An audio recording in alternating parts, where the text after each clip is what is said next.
CAA को लेकर पूरे देश भर में बहुत ही तेज़ी से घमासान मचा हुआ है। आज हम लोग सीएए को बहुत ही स्पष्ट और क्लियर भाषा में बहुत ही छोटे शब्दों में समझेंगे कि सीएए क्या है, ये कैसे बना, कैसे लागू हुआ है और क्यों हुआ। इसके बारे में बहुत ही शॉर्टकट तरीके से बहुत ही क्लियरली हम लोग समझते हैं। देखिए, स्टार्टिंग से आपको समझाते हैं। सबसे पहले ये नागरिकता से संबंधित है। ये जो कानून है सीएए नागरिकता देने का कानून है, लेने का नहीं है। तो आप लोगों को समझना चाहिए नागरिकता से संबंधित हमारे संविधान में भाग दूसरे में अनुच्छेद 5 से लेकर 11 तक प्रावधान दिया गया है। और नागरिकता से संबंधित जो पहले कानून बनाया गया नेहरू जी की सरकार में 1955 में भारतीय नागरिकता कानून, इंडियन सिटीजन एक्ट, ये भारत में पहली बार नागरिकता से संबंधित कानून बनाया गया था। इसी में 6वीं बार अब तक ये जो सीएए बना है, इसी का 6वीं बार संशोधन हुआ है, तब जाके ये सीएए बना 19 में। तो मेरे भाई आपको क्लियर कर दूं, ये नागरिकता छीनने का काम नहीं है सीएए का, बल्कि नागरिकता देने का काम है। और कैसे दिया जा रहा है इसको समझिए, इसी में सारा ट्विस्ट है। देखिए क्या है मेरे भाई, ये सीएए का फुल फॉर्म होता है सिटीजन अमेंडमेंट एक्ट, जिसके हिंदी में हम लोग कहते हैं नागरिकता संशोधन अधिनियम। 2019 में बनाया गया था, यानी आज से लगभग 4.25 साल पहले बनाया गया था। तभी सरकार ने कहा कि हम इसे जल्द लागू करेंगे। तो सरकार अच्छे मौके का तलाश कर रही थी। तो ये कयास लगाया जा रहा था यूपी का जब चुनाव होगा 2022 में, तब ये लागू होगा। क्योंकि सरकार चाहती है, कोई भी सरकार हो मेरे भाई, वो चाहते कि हम जो कुछ कर रहे हैं इसे जनता में भी, जन कल्याण के लिए भी अच्छा हो, और हम कर रहे हैं तो उससे हमारा भी कुछ लाभ होना चाहिए। तो सरकार अगर 2022 में लागू करने वाली थी, सोची कि हम लागू करेंगे, थोड़ा सा हिंदू मुस्लिम में ट्विस्ट आएगा तो उससे हमारा वोट बैंक में इजाफा होगा। लेकिन 2022 में नहीं लागू किया, अब 24 आया है, इसी को देखते हुए सीएए को लागू कर दिया गया है। स्वाभाविक सी बात है, इसमें कोई एक छोटा सा ट्विस्ट है, उसी ट्विस्ट के लिए सारा खेल हो चल रहा है। तो सरकार ने जैसे ही लागू किया, हिंदू मुस्लिम में ये ट्विस्ट आने लगा। तो सरकार के स्वाभाविक बात है, सरकार ने एक अच्छे मौके की तलाश में थी, तो सरकार ने उसी मौके को देखते हुए इसे लागू कर दिया है सीएए को। अब बात आती है मेरे भाई, सीएए को लेकर कुछ लोग इतना ज़्यादा नाराज़गी क्यों जता रहे हैं? जब नागरिकता देने का कानून है, लेने का नहीं है, तब इसमें क्या समस्या है? तो मेरे भाई समस्या ये है कि सीएए कहता है कि जो भारत के 3 मुस्लिम कंट्रीज हैं पड़ोसी, पाकिस्तान, अफगानिस्तान, बांग्लादेश, यही 3 है, यहाँ पर देख लीजिए, पाकिस्तान, अफगानिस्तान, बांग्लादेश, इन तीनों मुस्लिम कंट्रीज से आए हुए गैर मुस्लिम अल्पसंख्यकों को, गैर मुस्लिम अल्पसंख्यक क्या है मेरे भाई, जैसे इसको समझ लीजिए, सारा खेल यहीं पर है।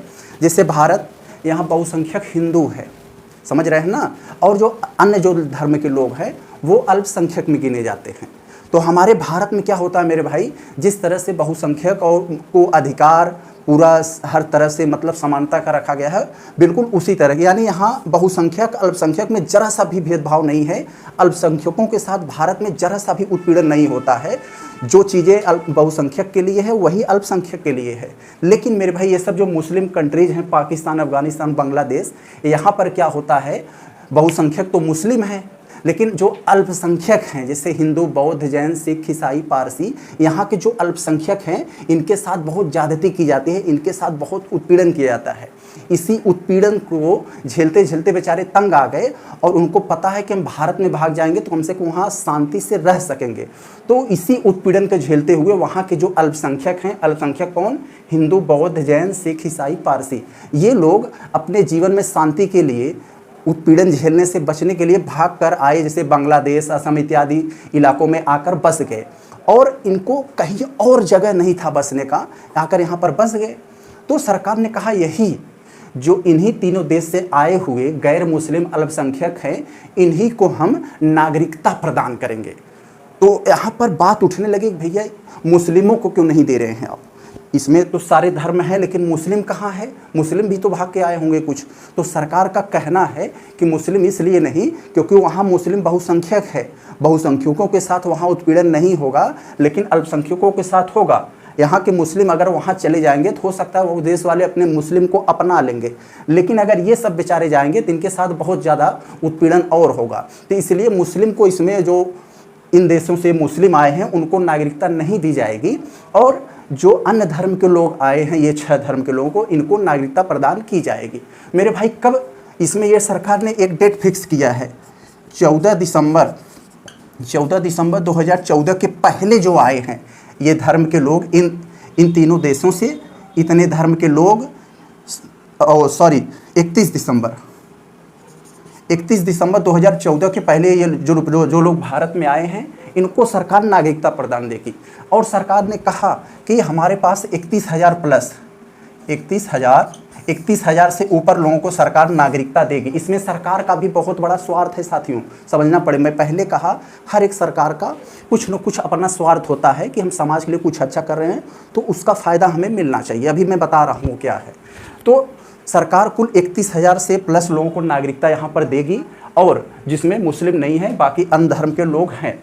एक बात और, यह जो है असम के कुछ इलाकों में लागू नहीं होगा। असम के क्यों? क्योंकि वहाँ पर जहाँ असम में बहुत से ऐसे ज़िले हैं जहाँ पर जो एसटी यानी जनजाति समुदाय के लोग बहुत ज़्यादा हैं, तो उनको लोगों का डर है कि सरकार यदि आप लोग इनको नागरिकता प्रदान कर दोगे तो ये लोग यहीं बस जाएंगे, हमारे संसाधनों पर कब्जा कर लेंगे और हमारे जो है नौकरी, हमारे रोजगार इत्यादि को छीन लेंगे, तो हम बेरोजगार हो जाएंगे, कहाँ जाएंगे।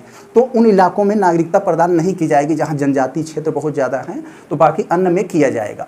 तो ये हुआ सारा यहाँ पर खेल ये है। और मेरे भाई इसमें सरकार का क्या खेल है इसे समझते हैं। देखिए विपक्ष, सरकार ये चाह रहा है, सरकार का जो स्वार्थ है इसमें क्या है, सरकार को लगता है कि मुस्लिम को अगर हम लोग दे देंगे तो एक तो सरकार का तरीका सही है कि मुस्लिम वहाँ से आए हैं, अगर वहाँ जाएंगे तो वहाँ उनका उतना वो लोग स्वीकार कर लेंगे, उत्पीड़न नहीं होगा। विपक्ष का कहना है सरकार वोट बैंक की राजनीति कर रही है, सरकार को लग रहा है कि मुसलमान हमें वोट नहीं देंगे, ये विपक्ष को वोट देंगे, इसलिए मुसलमानों को बाहर रखा गया है। और सरकार का विपक्ष का ये भी कहना है कि जो जैसे अहमदिया मुसलमान और तरह के जो मुसलमान हैं, जो मतलब जिनके साथ उत्पीड़न किया जाता है, कम से कम उनको तो रख लिए होते, उनको भी नहीं रखा गया है। और विपक्ष का ये भी कहना है कि आप इन धर्मों को इसलिए दे रहे हैं कि आपका 31,000 दे रहे हैं तो इसके परिवार या और मिलाकर आपका वोट बैंक तैयार हो जाएगा, आप वोट बैंक की राजनीति कर रहे हैं। तो फिलहाल ये सब क्लियर है, यहाँ नागरिकता देने का प्रावधान है।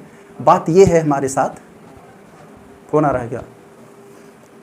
तो बात यह है कि हमारा भारत जैसा देश जो मानवता पर विश्वास करता है, मानवता की जो सिद्धांत पे काम करता है, मानवता के राह पर चलता है, वो कह रहा है कि इन बेचारों को भारत के अलावा कहीं रहने का जगह नहीं है, तो इनको हम नागरिकता दे देंगे तो यहाँ पर सारे कानूनी अधिकार इनको मिल जाएंगे।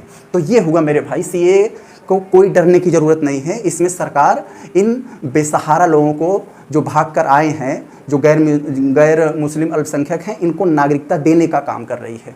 तो ये हमारे हिसाब से ठीक है। फिलहाल आप क्या सोचते हैं, आप लोग कमेंट में बताइएगा।